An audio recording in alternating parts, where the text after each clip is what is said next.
இன்றைக்கி என்ன வீடியோ போட போகிறேன்னா, உங்களுக்கு மாட்டுத்தோயம் எப்படி இருக்குன்னு பார்க்கறதுக்கோசரம் உங்களுக்கு மாட்டுத்தோயம் போட போகிறேன்.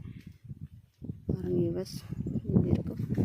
இந்த சிமெண்ட் ஃபோல் மட்டும் காசு கொடுத்து வாங்கணும். இந்த மூங்கல் காசு கொடுத்து வாங்கணும். இது இந்த செவுறு கட்டுறதுக்கு மேஸ்திரி வச்சு கட்டி விட்டோம். இந்த தோயம் போட்டதுக்கு நாங்கள் 2 பேர் போட்டோம். நானும் எங்கள் வீட்டுக்காரர் மட்டுமே தோயம் போட்டோம். யாரும் கூலியாலெல்லாம் விற்கவில்லை. நாங்கள் 2 பேரை தான் போட்டோம் தோயம். கம்மி செலவில் பார்த்து பட்ஜெட் தகுந்த மாதிரி நாங்கள் பண்ண தோயம் தான். எஸ், அந்த சைடு கன்றுக்குட்டிங்க கட்டுறதுக்கு, இந்த சைடு மாடு கட்டுறதுக்கு. எஸ், என்கிட்ட 6 மாடு 6 கன்றுக்குட்டி இருக்குது. பிடிச்சிருந்தால் லைக் பண்ணுங்கள், ஷேர் பண்ணுங்கள், சப்ஸ்கிரைப் பண்ணுங்கள் ஃப்ரெண்ட்ஸ். தேங்க்யூ.